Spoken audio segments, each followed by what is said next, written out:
Bonjour à tous, nous allons étudier l'anatomie de l'ulna. L'ulna est un os lent, pair, asymétrique, formant le squelette postéro-médial de l'avant-bras. Comment? L'ulna se place en arrière et en dedans du radius. D'accord? Donc l'ulna et le radius, ce sont les os de l'avant-bras. L'ulna se place en arrière et en dedans du radius. Le radius est placé en dehors de l'ulna. L'ulna s'articule avec le capitulum huméral au no. En dedans, il s'articule avec le radius et en bas, il s'articule avec l'articulation radio-ulnaire distale. L'ulna est séparé du radius par l'espace interosseux. Pour bien orienter l'ulna dans l'espace, il faut mettre l'extrémité volumineuse au no, la grande incésure articulaire de cette extrémité qui présente une concavité antérieure en avant et le bord le plus tranchant, d'accord, de la diaphyse en dehors.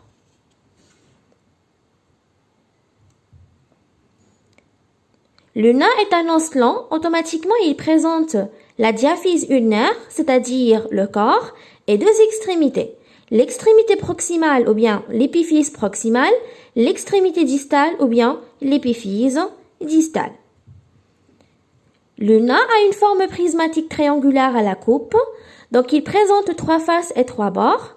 Donc vous avez la face palmaire ou bien la face antérieure, d'accord? Elle est légèrement creuse. On a une face médiale ou bien une face convexe et aussi on a une face postérolatérale ou bien une face dorsale. Aussi on a trois bords. On a le bord le plus tranchant, c'est le bord interosseux ou bien le bord latéral. On a aussi le bord médial et on a aussi le bord postérieur. Donc, voilà la face palmaire de l'ulna, soit la face palmaire ou bien la face antérieure. Regardez, elle est légèrement creusée et elle est délimitée par le bord interosseux ou bien le bord latéral et le bord médial. Le bord interosseux, c'est le bord le plus tranchant. Soit, je dis le bol interosseux latéral, d'accord? Donc, soit le bord interosseux ou bien le bord latéral. Et aussi, on a le bord médial. La face palmaire ou bien la face antérieure, d'accord? Elle est délimitée par le bord médial ou bien et le bord latéral ou bien interosseux. Très bien. Maintenant, pour la face postérolatérale et pour la face médiale. Sur la vue postérieure ou bien dorsale de l'ulna, on peut visualiser les deux faces. D'accord? On a la face médiale, d'accord? La face médiale est délimitée par le bord médial et le bord postérieur. Et aussi, on a une face postérieure, d'accord? Elle est postérolatérale. Très bien. Elle est délimitée par le bord dorsal, d'accord? Et le bord interosseux antérieur. Très bien. Donc, voilà la vue postérieure de l'ulna, d'accord? Voilà la face postérieure dorsale, d'accord? Et voilà la face médiale, d'accord? Elle est convexe. Et voilà le bord dorsal, d'accord? Donc, c'est-à-dire les deux faces sont séparées par le bord dorsal. Très bien. Donc, on a vu qu'il y a trois faces. Une face antérieure palmaire, une face médiale, une face dorsale ou bien une face postérolatérale. D'accord? Pour la face antérieure, elle est délimitée entre le bord interosseux, le plus tranchant, ou bien le bord latéral et le bord médial. Très bien. Pour la face médiale, d'accord? Elle est délimitée par le bord médial et le bord dorsal. Et elle est légèrement convexe. Pour la face postérieure, d'accord, pour la face postérieure, elle est délimitée par le bord par le bord dorsal, d'accord, et le bord interosseux antérieur, ou bien plutôt latéral. Donc, voilà la face dorsale de l'ulna. C'est une face postéro-latérale, d'accord? Elle est postérieure et en même temps, elle est latérale. Elle est orientée en arrière et en dehors. Donc, c'est une face postéro-latérale parce qu'elle est orientée en arrière et en dehors vers le radius, d'accord? Il faut savoir que généralement, la partie supérieure est plus large que la partie inférieure, d'accord? Cette face postéro-latérale présente une crête oblique supinatrice. Voilà la crête oblique supinatrice en bas et en arrière, d'accord? Et au-dessus de cette crête, on a une surface triangulaire, très bien. Et au-dessous de cette crête, on a aussi une crête verticale, d'accord? Des limites de champ, un champ antérieur et un champ postérieur. Donc voilà la face postéro-latérale de l'ulna. On a une crête oblique supinatrice, d'accord? Au-dessus de la crête, on a une surface triangulaire et au-dessous, aussi, on a une crête verticale qui divise cette partie-là en deux champs, le champ antérieur et le champ postérieur. Donc, maintenant, pour les épiphyses, on va commencer par l'épiphyse proximale. L'épiphyse proximale possède le processus olécranien, d'accord, ou bien l'olécrane, et le processus coronoïde. D'accord? Le processus olécranien a une forme cuboïde verticale, d'accord? Il est implanté à la partie postéro-supérieure de l'ulna. Donc, il se fixe sur la partie supérieure et postérieure de l'ulna. Donc, il est au-dessus et en arrière du corps ulnaire. Par contre, le processus coronoïde, c'est une pyramide triangulaire transversale plaquée contre le corps de l'ulna. Donc, l'épiphyse proximale est formée par deux processus, un processus olécranien et un processus coronoïdien. D'accord? Pour le processus olécranien, c'est un processus cuboïde vertical. D'accord? Il est disposé dans la partie supérieure, postérieure du corps ulnaire. Par contre, le processus coronoïde a une forme pyramide triangulaire transversale et il est plaqué contre le corps ulnaire. Voilà pour le processus olécranien. Donc, le processus olécranien, c'est un processus volumineux. Il est formé par 4 faces. D'accord? On s'intéresse à 2 faces. On a une face supérieure du processus olécranien. D'accord? Elle présente dans sa partie moyenne le bec olécranien. Et on a aussi une face antérieure. D'accord? C'est la partie verticale de l'incisure trochléaire. Donc, le processus olécranien présente 2 faces. On a une face supérieure qui présente le bec olécranien et aussi on a une face antérieure du processus olécranien qui fait partie de l'incisure trochléaire. Maintenant pour le processus coronoïdien. Il est formé par 4 faces. On a la face supérieure, d'accord? Elle est horizontale articulaire, d'accord? Elle appartient à l'incisure trochléaire et donc aussi elle présente un bec coronoïdien. Et la face antérieure, elle présente en plein centre une zone ovalaire pour l'insertion du muscle brachial. D'accord? Donc, on a, dans l'épiphyse proximale, on a le processus olécranien formé par une face supérieure qui présente le bec olécranien, par une face antérieure qui fait partie de l'incisure trochléaire. Par contre, le processus coronoïdien est formé par 4 faces, commençant par la face supérieure. C'est une face horizontale articulaire qui appartient à l'incisure trochléaire, c'est-à-dire la face supérieure du processus coronoïdien avec la face antérieure du processus olécranien présente l'incisure trochléaire. Aussi, le processus coronoïdien présente une face antérieure, alors elle-même présente c'est-à-dire en plein centre, une zone ovalaire pour l'insertion du muscle brachial. Très bien.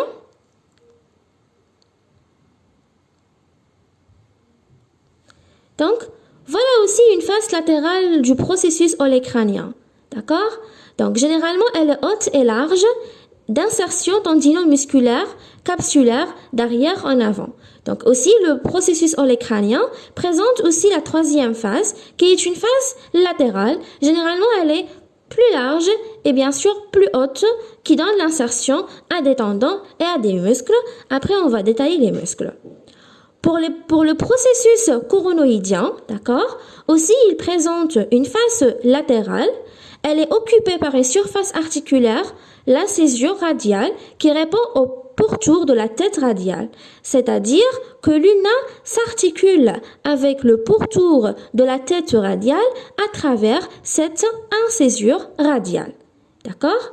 Donc, le processus olecranien et le processus coronoïdien aussi présentent deux faces latérales.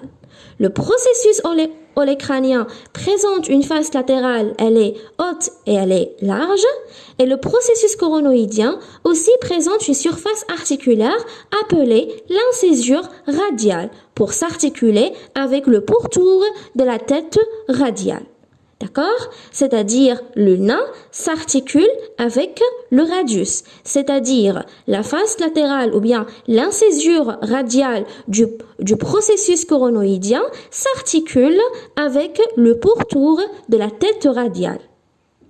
D'accord? Donc voilà l'incisure radiale. D'accord? Cette surface articulaire appelée l'incisure radiale s'articule avec le pourtour de la tête radiale. Et puis, bien sûr, vous avez une crête supinatrice, d'accord? Cette crête, elle est localisée dans la face postérieure ou bien postérolatérale de l'ulna. Très bien. Là, c'est une vue qui présente les insertions musculaires. Après, on va détailler tous les muscles du bras, de l'avant-bras, de la main, d'accord? On s'intéresse surtout à l'ostéologie du membre supérieur. D'accord? Alors, donc, maintenant pour l'épiphyse distale. D'accord? L'épiphyse distale est formée par trois constituants très importants. D'abord, on a le col, d'accord? Voilà, le col ulnaire. Ça, c'est le corps ulnaire. Généralement, il est cylindrique, à grande axe vertical. D'accord? Il est convexe. D'accord? Pour la tête ulnaire, c'est une saillie osseuse composée d'une partie périphérique et d'une partie distale. D'accord? Donc la partie antérolatérale, d'accord? La partie antérolatérale articulaire répond à l'incisure ulnaire du radius, d'accord? Et vous avez aussi une partie postérieure. D'accord? La partie postérolatérale, saillante, visible, étroite, déprimée par deux sillons pour le passage, d'accord, du muscle. Après, on va détailler les muscles. Pour la face inférieure, généralement, elle est plane, articulaire, répond au disque articulaire du poignet. Très bien. Donc, maintenant, pour la tête ulnaire, elle présente trois parties. On a une partie antérolatérale, d'accord, généralement articulaire, répond à l'incisure ulnaire du radius, d'accord, c'est-à-dire l'ulna s'articule aussi en bas avec le radius à travers cette incisure ulnaire du radius. On a aussi une face postérolatérale, d'accord? Généralement, elle est étroite. Et vous avez aussi une face inférieure plane pour l'articulation au disque articulaire du poignet. Aussi, vous avez le processus styloïde, d'accord? Généralement, c'est un prolongement vertical postéromédial, distal de l'ulna. Saillie, généralement, il est conique, à sommet inférieur, d'accord, situé plus haut que la styloïde radiale, d'accord. Après, on va voir la styloïde radiale. Il faut savoir que le processus styloïde de l'ulna, généralement, c'est une saillie conique à sommet inférieur, situé plus haut que le styloïde radial. Et quatrièmement, on a le tendon du fléchisseur ulnaire du carpe. Après, on va détailler les muscles. Très bien. Donc, l'épiphyse distale du luna ou bien du cubitus est formée par le col, par la tête ulnaire qui s'articule avec le radius et par le processus styloïde. Alors, maintenant pour l'ossification, d'accord?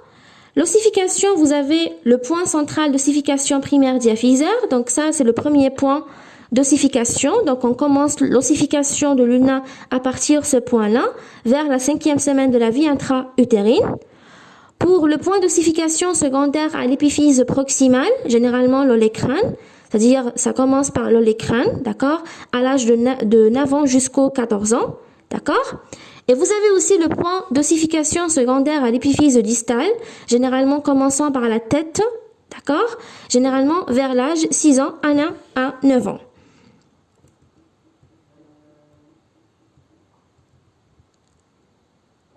Donc, maintenant, il faut savoir qu'on peut palper plusieurs pièces anatomiques de l'ulna. D'ailleurs, on peut palper l'olécrâne, d'accord, et le bord aussi dorsal. L'olécrâne et le bord dorsal si vous avez un coude fléchi. Aussi, on peut palper la tête ulnaire, d'accord. Aussi, on peut palper la tête de l'ulna. Aussi, on peut la palper. Vous pouvez toucher la tête ulnaire, mais avec une main en pronation, d'accord. Aussi, on peut palper le corps ou bien la diaphyse. Examen de bas en haut de la tête ulnaire à l'avant-bras dans la position de pronation. Voilà. Donc là, on peut palper l'olécrâne avec un coude fléchi. On peut palper l'olécrâne. D'accord? Il faut savoir qu'on peut avoir plusieurs fractures, d'accord, au niveau de l'ulna. On peut avoir une fracture de l'olécrâne suite à une chute sur le coude. D'accord? Ou bien sous l'effet d'une hyperextension passive du coude. D'accord? On peut avoir aussi des luxations du coude. D'accord? En dehors. Des luxations, voilà, du coude en dehors. Voilà, des luxations en dedans. D'accord? Ou bien aussi on peut avoir des fractures de l'olécrâne si on a une chute directe sur la main, d'accord, une chute sur la main, on peut avoir des fractures de l'olécrâne puisque l'olécrâne est palpable, il est superficiel. Voilà, sur un cliché radiographique de la face de l'avant-bras, voilà l'humérus, d'accord, voilà le radius et voilà l'ulna placé en dedans et en arrière du radius, d'accord. Voilà la tête humérale qui s'articule avec le radius en bas, d'accord. Très bien. Et voilà aussi l'articulation du coude. Très bien. Merci.